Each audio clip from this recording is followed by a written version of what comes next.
workshop and a language evaluation. So as language evaluator, I want to focus on areas just to improve. And I hope no one in the room feels, oh, I did a bad job if I mention anything. This is to help us grow and to learn. And I'm only picking things that I thought were big or helpful for everyone else to know. So I wanted to talk about, first, something I really liked was the rap opening.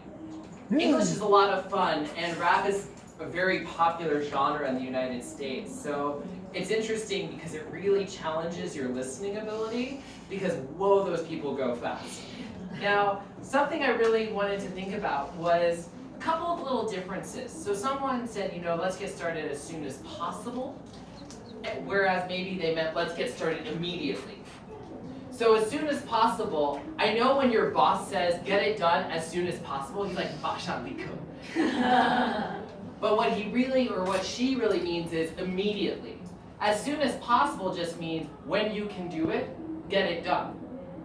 Very different from immediately. If I say do it as soon as possible, maybe she'll finish writing her sentence and then do it. But if I say do it immediately, she has to drop her pen and start doing the thing I asked. Now, we had somebody mention things about hurting words. Now, what we really need here are hurtful words. Hurting words, it's like I take the word apple, and I'm like, come. And the word apple is hurting. It's a hurting word. What we need is hurtful. What's nice is hurtful can stand by itself. So Yvonne starts to cry and says, Stanley said something hurtful to me. And CC rolls up his sleeves and is like, Stanley? So someone did something hurtful or said something hurtful. Both are fine here. Now, another person mentioned coming up to the podium.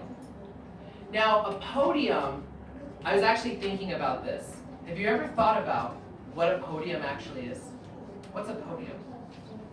So in Toastmasters, we like to say this is the stage space. Now, this thing that sometimes you sit behind, that is not a podium. That's a lectern. Mm-hmm. A podium is a raised part of the stage where you stand. P-O-D refers to your foot.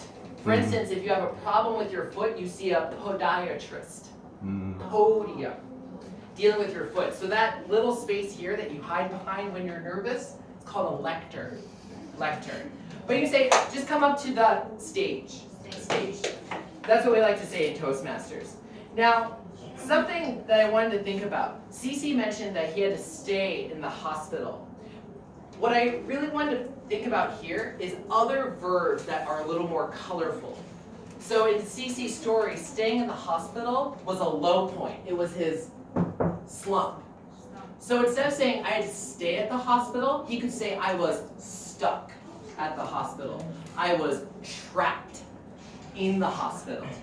Some of these more negative words that reflect the feeling. Now, when we were talking about feng shui, and by the way, feng shui is a very common word now. So even in the United States, people talk about feng shui. They'll go in and they'll be like, no, the feng shui in this room is just wrong. Even though you ask them what's feng shui, and they go, I don't know, some China thing. But Yvonne talked about privacy. But often what we say is this is your personal space, or it's your private space. Now, personal space is a very interesting term, because personal space can refer to your desk, but it can